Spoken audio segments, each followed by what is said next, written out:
নমস্কার, আমি রূপসা। আজ আমার উপস্থাপনায় কবি জীবনানন্দ দাশের লেখা কবিতা বনলতা সেন।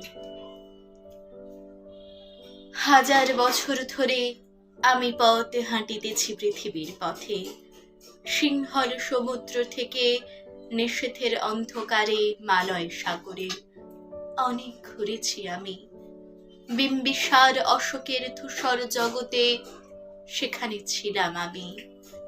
আরো দূর অন্ধকারে বিদর্ভ নগরে আমি ক্লান্ত প্রাণ এক। চারিদিকে জীবনের সমুদ্র সফেন, আমারই দুদণ্ড শান্তি দিয়েছিল নাটোরের বনলতা সেন।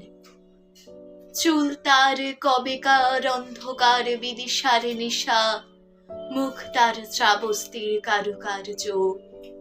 অতি দূর সমুদ্রের পর হাল ভেঙে যে নাবিক হারাইছে দিশা। সবুজ ঘাসের দেশ যখন সে চোখে দেখে দারুচিনি দ্বীপের ভিতর, তেমনি দেখেছি তারে অন্ধকারে। বলেছে সে, এতদিন কোথায় ছিলেন? পাখির নীরের মতো চোখ তুলে নাটোরের বনলতা সেন। সমস্ত দিনের শেষে শিশিরের শব্দের মতন সন্ধ্যা আসে টানায়, রৌদ্রের গন্ধ মুছে ফেলে চিল।